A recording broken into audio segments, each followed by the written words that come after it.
Our Father who art in heaven, hallowed be thy name. Thine kingdom come, and thy will be done, on earth as it is in heaven. Give us this day our daily bread, and forgive us our trespasses, as we forgive those who trespass against us. Lead us not into temptation, but deliver us from evil. For thine is the kingdom, the power, and the glory, forever and ever. Amen.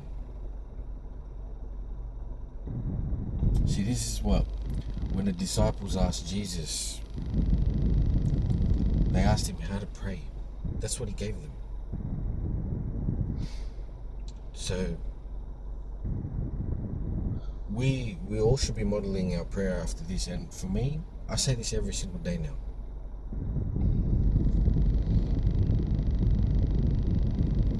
It helps me on a daily. I say it multiple times, every day.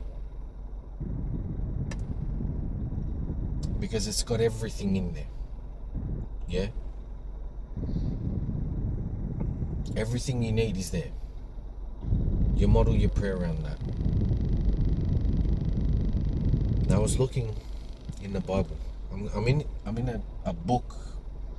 I'm in the Bible, in a book called Ecclesiasticus, right? Not Ecclesiastes, Ecclesiasticus.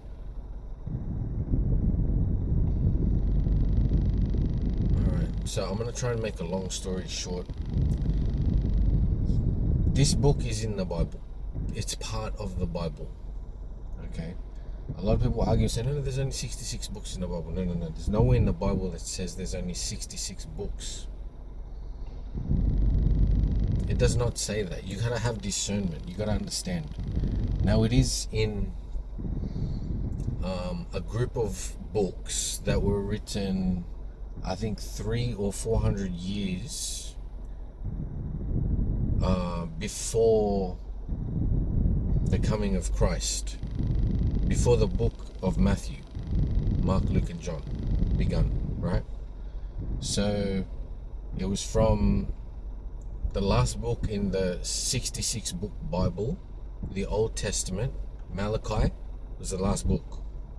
So from then until the coming of Christ, the first coming of Christ, there was, I think, 300 or 400 years.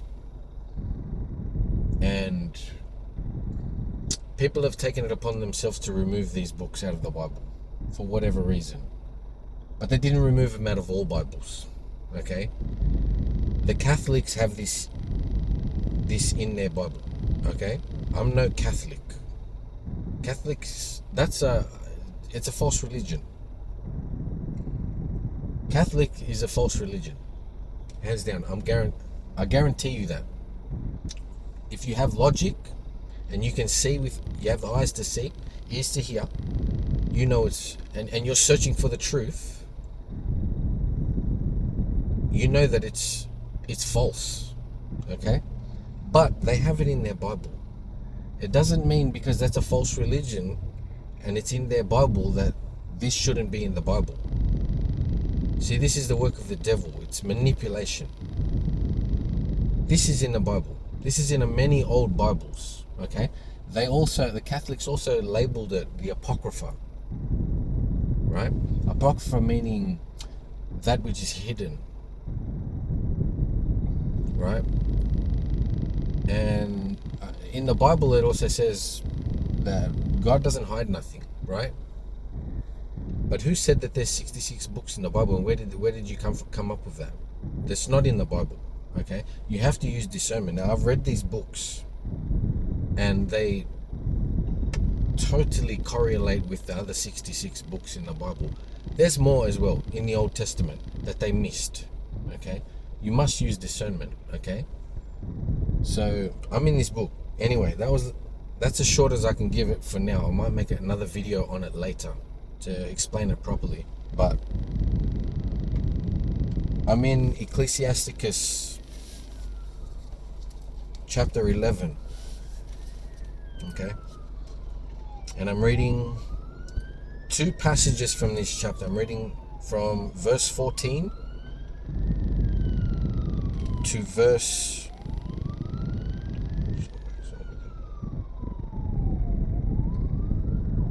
to verse 17, and then from verse 21 to 22, 21 and 22.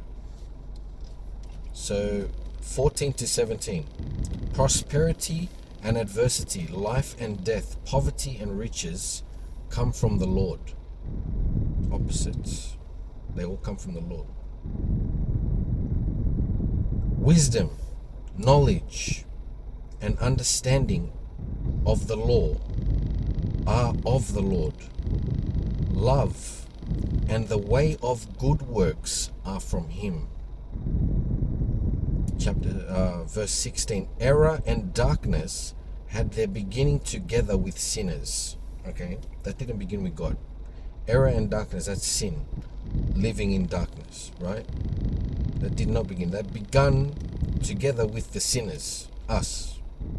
And evil shall wax old with them that glory therein. The gift of the Lord remaineth with the godly, and his favor bringeth prosperity forever. That's verse 17. So,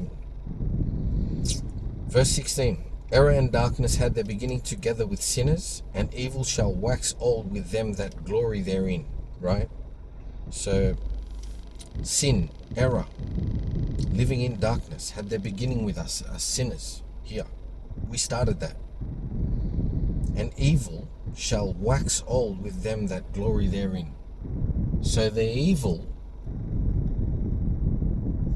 is with sinners that glorify themselves in their sin. Okay? And it shall wax old, he said. What wax old is, what that means is to grow old. Something to grow old, to become worn out or be declared obsolete. So it's describing something that's deteriorating, right? Decaying, like, you know, when you get decaying on your teeth, it's rotting, right? Or being made ancient by time and use. Okay? Another place in the Bible where he uses it is in Hebrews. He uses these words, wax old. So, and Hebrews 8, 12 and 13. So it says, for I will be merciful to their unrighteousness. And this is different. In Hebrews he's talking about, before I go into the verse, in Hebrews he's talking about making the new covenant with his people. He has the old covenant and he's making the new one. So here he goes, for I will be merciful to their unrighteousness, and their sins and their iniquities will I remember no more. In that he saith, a new covenant he hath made the first old. Now that which decayeth and waxeth old is ready to vanish away. Back to Ecclesiasticus. Error and darkness had their beginning together with sinners, and evil shall wax old with them that glory therein. Stay away from sin, man. Because it's going to make you deteriorate. You're going to deteriorate in it. That's what the Bible's telling us. You can keep sinning and feeling good about you. You know, sin makes us feel good. But you keep doing it.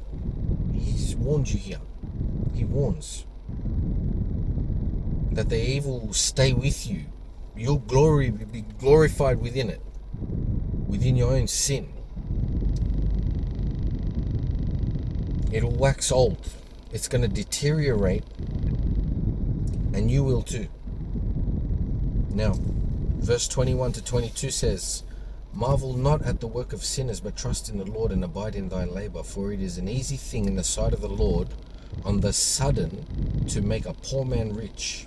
The blessing of the Lord is in the reward of the godly, and suddenly he make his blessing to flourish. Stop looking at people, alright? Willful sinners in the world making stacks of money, right? The devil can bless you too. Doesn't mean you got a lot of money. Oh, God gave it to me. No. You can see from the fruits, from their fruits, right? The Bible also says that. It says, stop marveling at their works. These evil people, these sinners, stop marveling at their works. Stop looking at what they, but you've got to trust in the Lord and abide in thy labor. Abide in your own labor. What are you doing? Focus on what you're doing, right? It says there. For it is an easy thing in the sight of the Lord on the sudden to make a poor man rich, right? Like I said before in verse 14, it's that prosperity and adversity, life and death, poverty and riches all come from the Lord, right? Now when you're in poverty, the Lord can allow the devil to put you in poverty, right? If he feels that you need that. 3 weeks now, I've had nowhere to stay. I'm homeless. God's allowed me to be separated from my family, my children, my wife, and it's drawn me so close to God.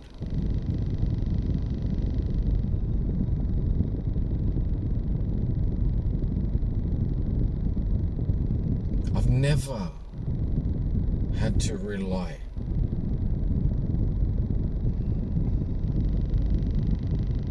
and have faith in the unseen as much as I have in the last 3 weeks.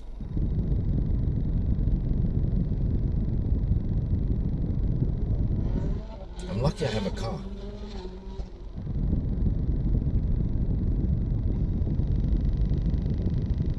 But this is why I'm saying this is what God showed me.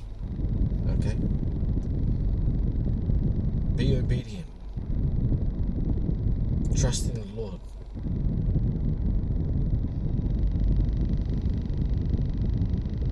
There's no other way. You must trust in the Lord.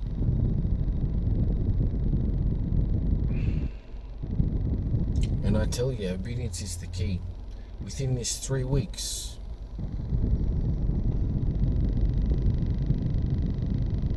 the struggle that I've gone through, and in the midst of all of the struggle, right, I've seen God work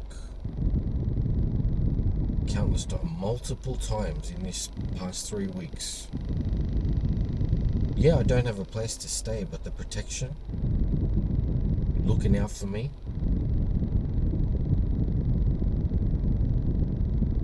I'm trying my best to be obedient.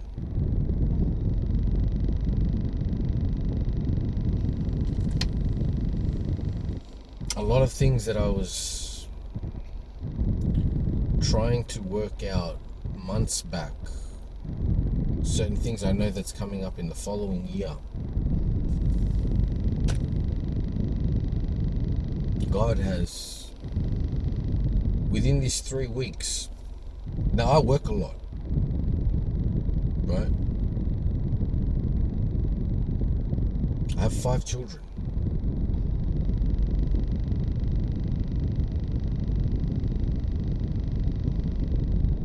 That need to eat.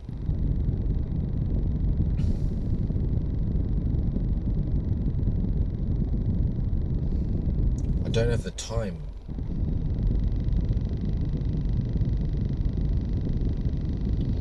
I didn't have the time for the word, or at least I felt like I didn't. I was smothered by other stuff, other things in my life.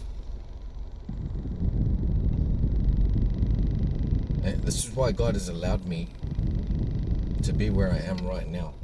And I know it's only for a season. God will turn things around, and you're going to witness it. Okay, I have nothing now, but I'm going to continue this. So When was it? So we're going somewhere next year. I'm taking the kids and we're going somewhere. It's for one of my children.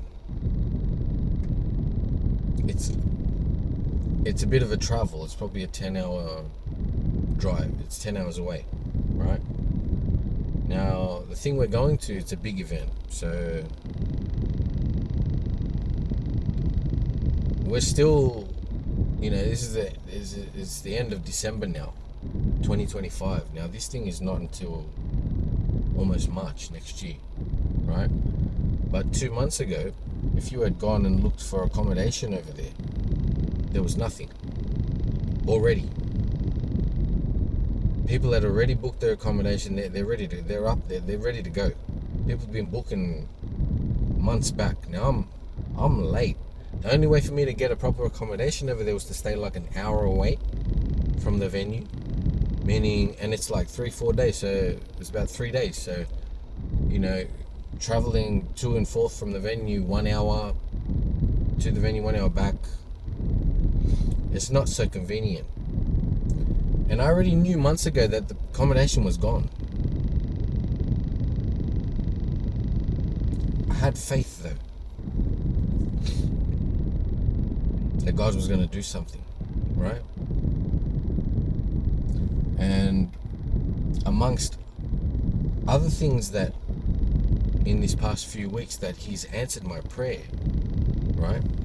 Now I'm driving from one job site to another, and I remembered that. And I was like, hey, damn man, Lord, what's going on with this trip we're going on?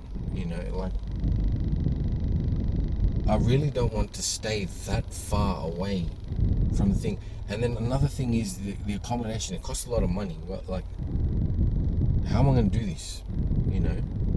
And I'm driving at the time. I knew I had time. I was like, it's like a 20-minute drive from one site to the next. Now I'm on the way and I'm praying specifically about this. Lord, what do I do? And halfway through my prayer, I noticed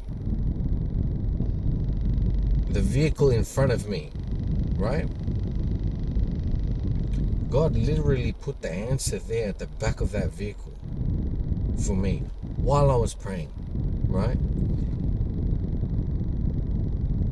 And I got so excited. I was like, what in the world? Like, that's incredible. Like, I was just talking to you.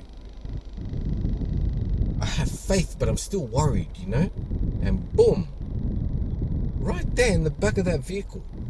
So I decided, what, wait a minute, I'm going to call these guys and see what's up. Turns out this is a place, like, we're basically going to be 5 minutes from the venue, right? And I haven't even booked it yet, but it's available. But not many people are going to think of this. I didn't. God had to show me. He answered my prayer right there. And I picked up the phone and I called. I didn't pick the phone up, I was driving, but I dialed the number as I saw on the thing, and I spoke to the lady, and yeah, she informed me about this and it's available, and I was like, this is incredible. When I asked for the price, it ended up being cheaper than the hotels. It ended up being cheaper than everything I've looked for.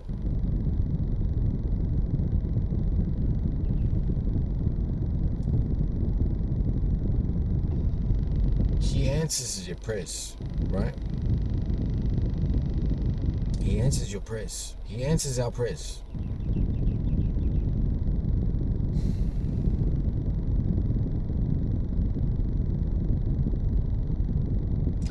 For it is an easy thing unto the Lord in the day of death to reward a man according to his ways.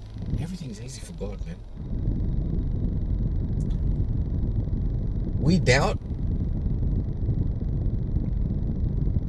and we don't believe. We don't have faith. in what God can do. We just don't. We just don't have the faith due to our disobedience. See, when you start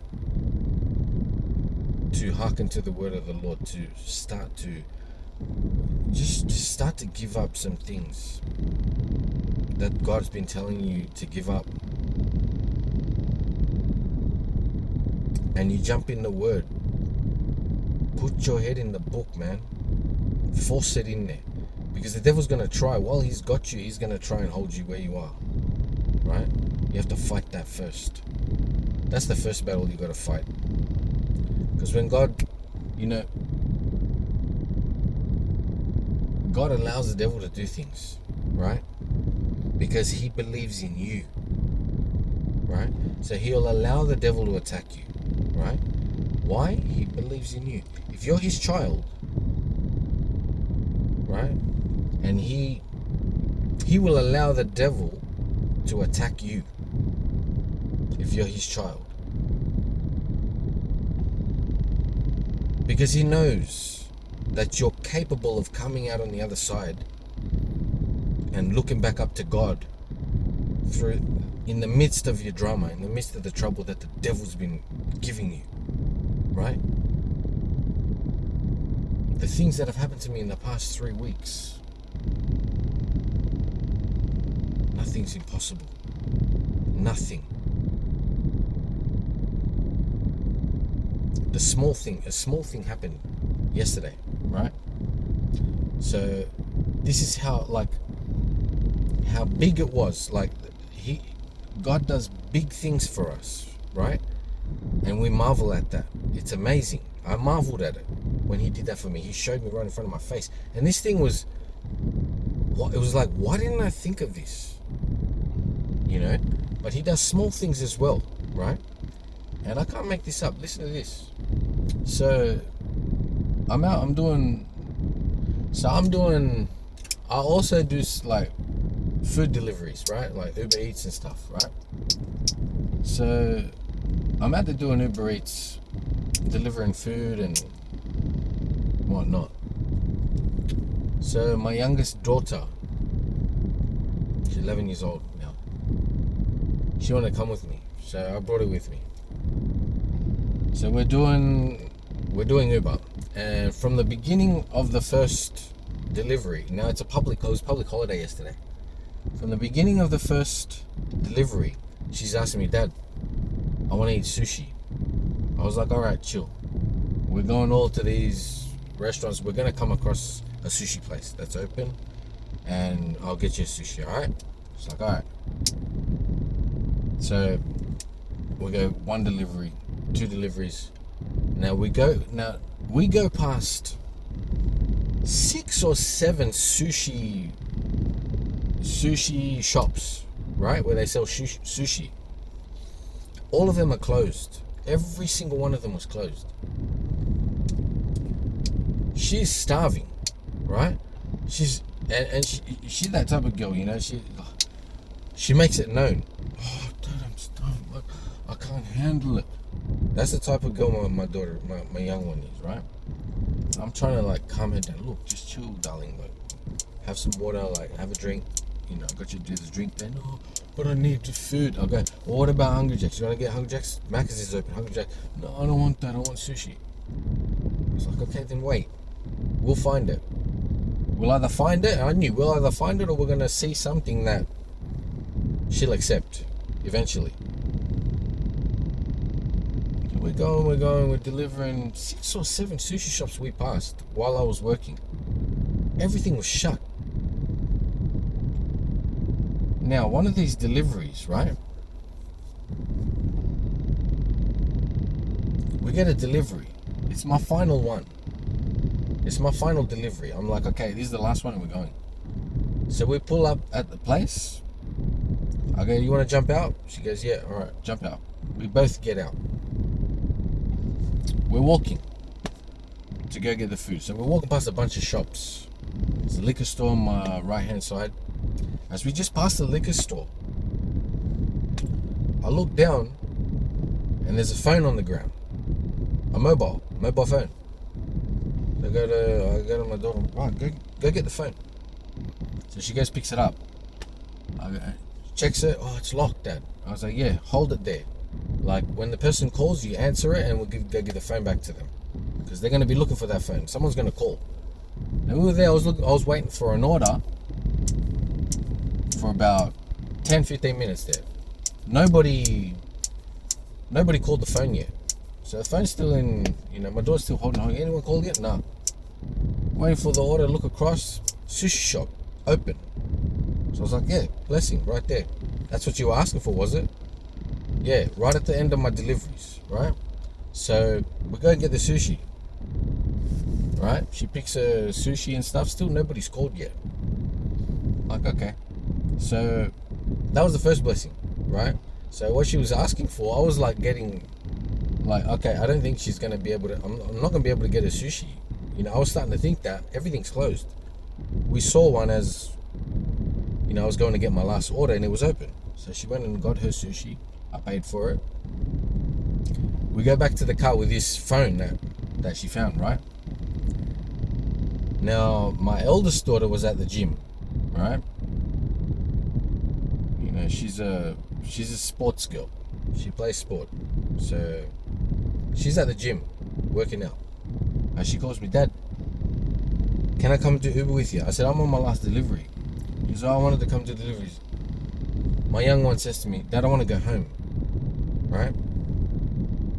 So I was like, all right, wait, we got one delivery to deliver. We'll deliver this food and then we'll go home.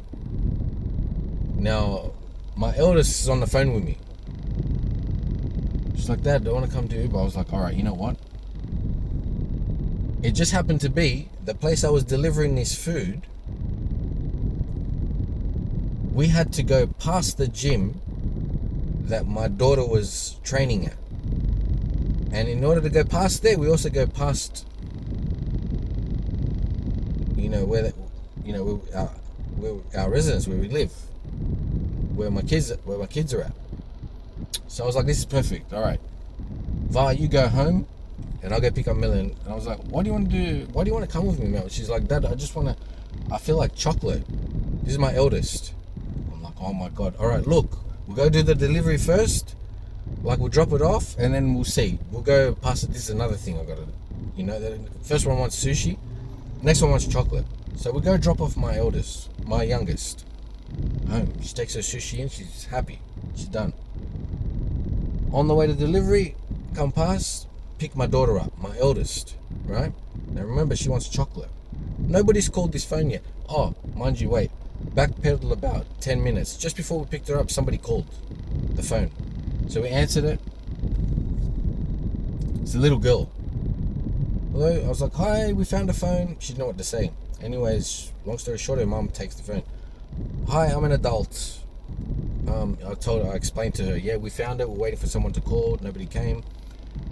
She said, yeah, it's okay. I'll come and pick it up. It's my daughter's friend's phone.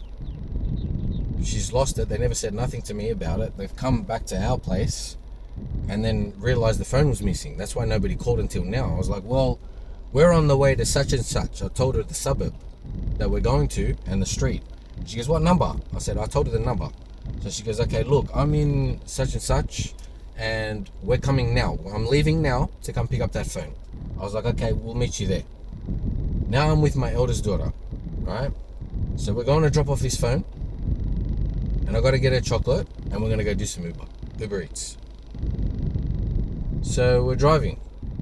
We get there, pull up, I get out of the car, I go drop off the food to the people who ordered the food, and I come back to the car. As soon as I get back to the car, about 2 minutes later, these people show up.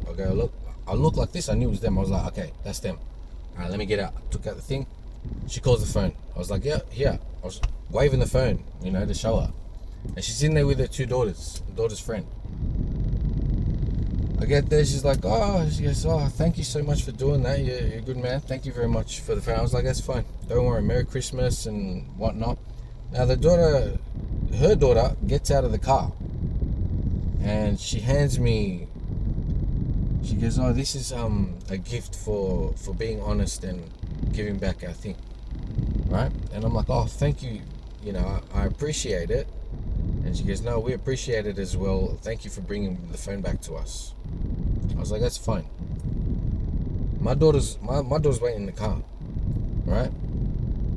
So I was like, thank you very much. Like, they left. I'm looking at the gift like, this is God.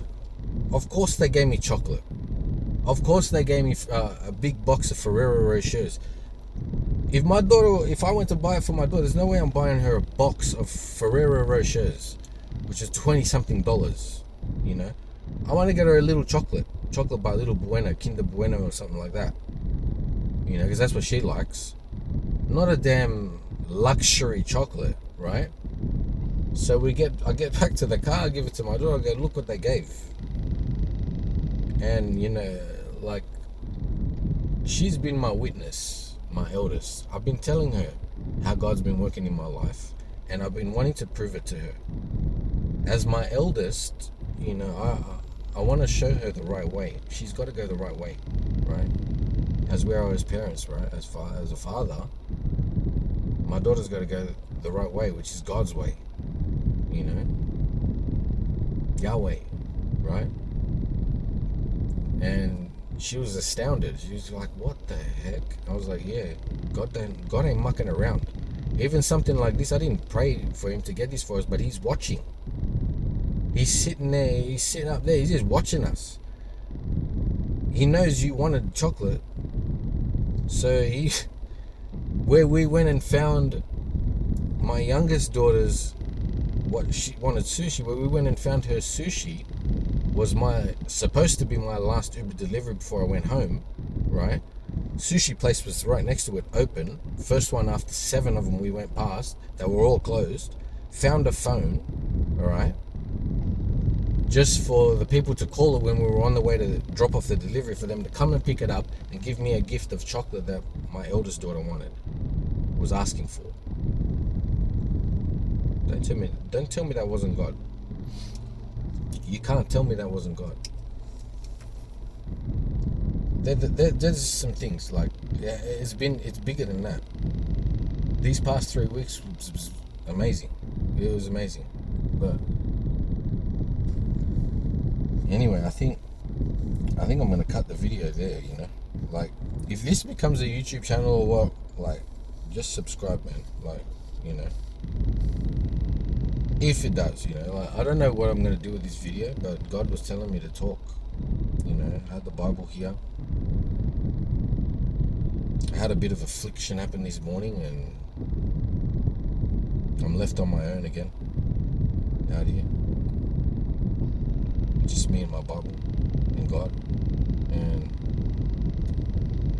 he definitely was telling me, you gotta make a video, man. It's like a little testimony, you know. My testimony bigger than this, but we'll live for another day. Anyway, peace. God bless.